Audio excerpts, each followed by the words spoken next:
Jon Jones has weighed in on the outcome of Tom Aspinall versus Ciryl Gane, and the MMA world is buzzing.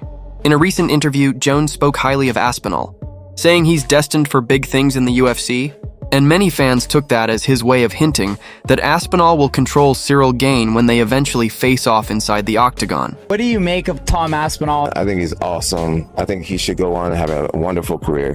Do you think that he needs you? No, I think he needs me. I think he's not in a position. It's just the truth. Because if I whoop his, it's going to be the next guy. There's going to be a whole new fan base of somebody who everybody believes in. I've done this my whole adult life. When you want something bad enough, and if you get it, it could be the worst thing that could ever happen to you. What would it take to fight Tom Aspinall? I'll see you guys later. They cut the rest of the tape off my foot. They left my toe taped, and it was awesome. We get into the fight. I get kicked in the balls. I'm not sure if I can say that. You already did. Right away. I get kicked in the balls right away. It had a nice amount of power on it. It actually didn't hurt me too bad, but I didn't want that strike to go unnoticed. So I stopped, I acknowledged it, and yeah, fight continued, and got an early finished. You know, Jon, one of the most interesting things I saw from Fight Week was at the press conference, and you systematically broke down every weakness that you saw in Ciryl Gane's game, and he was sitting right next to you. Did all of those weaknesses that you saw play out here tonight that you could get that submission in the first round? Third fastest submission, let me get this right because I just got this information. Third fastest submission in UFC heavyweight title history. Wow, that feels really good. That feels really good. Yeah, you know, we were really well rehearsed. I believe that I'm a product of my team, and one thing we do is we take studying very seriously.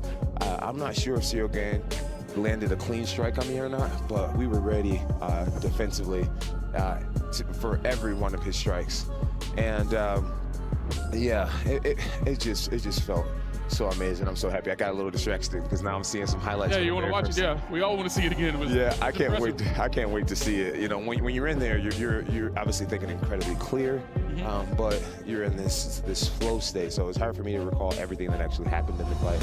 I can't wait to go. This matters because Jon Jones knows firsthand what it's like to face Ciryl Gane. When they met, Jones made it look effortless, shutting down Gane's striking, taking him to the mat, and finishing with a submission in the opening round. Now it's undeniable. Until he submitted Ciryl Gane and became the heavyweight champion, no one could with that. Smashed him, bro. Smashed him. Ciryl looked kind of unbeatable up until the Francis fight. I watched Francis Gane on that last fight. Francis in the last rounds could barely move his feet. He could barely lift his legs. He was walking so slowly. Francis wins his fights by like first round knockout, second round knockout. Francis outworked Ciryl Gane. I outworked Daniel Cormier. Daniel Cormier outworked the shit out of Francis. But Francis, the guy who outworked Ciryl Gane, since when has Francis become a guy who outworks others? His gift is knockout power. He got outworked by Francis. That tells me a lot. I love this shit, bro. Yeah, off the cage, off the fence, off the fence. There you go, bro. That's where I want to be. That's where I want to be. Fucking all his weight. He's using all his weight to drag him down as well. Oh, I got the neck. No way. I can't. It's not even in yet. Is it? It's not under the chin. You're carrying the weight. Oh, what the fuck? Holy shit. Yo, what did he do? Neck crank. Oh, just twisting the fuck out of his neck. Did he goose snap his wrist? Oh, we on. Who do you think has a better chance of beating him, Alex or Tom? I'm gonna say Tom, because he's more well-rounded. But when you have a guy like Alex Pereira, he's so dangerous on his striking, so everything is possible. That's too hard to have the good ones. Well, fight is over. Jon Jones is the new guy holding the heavyweight title. He beat Ciryl Gane fairly simply. Still have a lot of questions though, because Jones looked good, but also Gane looked bad. And what I mean by that is Ciryl Gane looked like he didn't train a second of wrestling for this camp, but also he wasn't even moving like he normally does, so I don't know what was up with him. If maybe the moment of going up against Jon Jones and trying to back up all the talk got to him or something, I don't know. But Now, the more interesting fight that I've been wanting to see, and the fight I originally wanted to see when Francis was out, is going to happen next, apparently, and that's Jones versus Stipe. That is a much more interesting fight and a much closer. That performance revealed a major flaw in Gane's skill set. His weak ground defense, his struggle to withstand elite wrestlers, and his tendency to break under constant pressure. Now, Tom Aspinall is preparing to face the same challenge. What makes it intriguing is that Aspinall carries a toolkit similar to Jones, but with added speed and explosiveness. Aspinall has the hands, the grappling, and the fight IQ to reproduce what Jon Jones did, but in his own style, mixing crisp combinations, smooth movement, and non-stop pressure that could smother Gane right from the opening bell. I said that since his last fight, which is well over a year ago, I think, maybe last December 2023, maybe I'm wrong. I think he fought Volkov in a very close fight. Anyway, he said that since then he's been working on nothing but his wrestling and his ground game, and of course he's shown in the past, shown a little bit of a weakness, but of course he's going to come back and he's going to get better, and he's going to go Dagestan for 2-3 years forgetting all that shit, right? Tom isn't necessarily going to shoot. I don't think so. Let's remember, Tom's been knocking everybody out.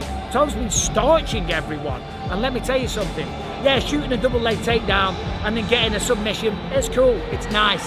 But when you, boom, you crack someone and they go down and then the referee dives in and saves them and you jump on top of the cage, that is the best feeling in the world. And Tom has got kind of used to doing that. So when you continually knock everybody out, one after the other, why would you flip the script? Yes, of course, the safest path to victory against Ciryl Gane is to take him down. We saw what Jon Jones did, right? He made it look easy, right? He embarrassed Ciryl Gane. He really did.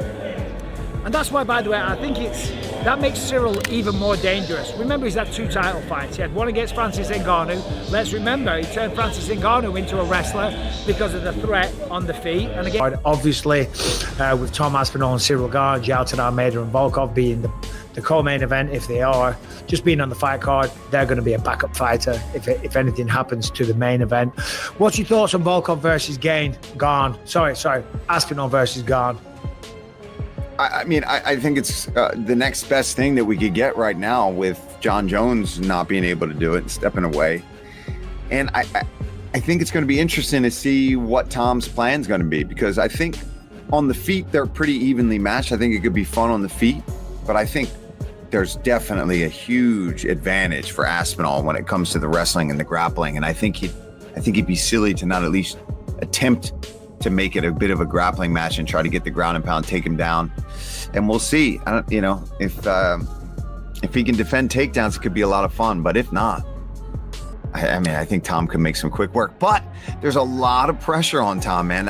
We were talking about it on the pre-show this weekend that, you didn't get the Jones fight. You waited all this time, and now you've got to fight somebody else. And it's always tough because you want to win that one to really prove to everybody that, yeah, you are that guy. You are the great. You are the best. You're the reason Jon didn't want to take this fight, blah, blah, blah. If you go and lose that one, you just... Yeah. Well, we haven't had guests on for a little bit because I've just been all over. The MMA world is already drawing comparisons. If Jones could dismantle Gane in one round, then surely Aspinall has the tools to do the same. The difference is that Aspinall might not just chase a quick submission, he may choose to wear Gane down, drag him into deep waters, and close the fight in brutal fashion. But the risks remain. Heavyweight fights are unpredictable. One clean shot from Gane could flip everything, and Aspinall knows he can't afford to get careless. Still, Jones's praise carries weight. When the greatest ever backs Aspinall and hints he'll handle Ciryl Gane with ease, fans take notice. Which leaves the question, will Aspinall mirror Jon Jones's dominance, or will Gane learn from past mistakes and silence the hype? Either way, this matchup has the power to shape the future of the heavyweight division.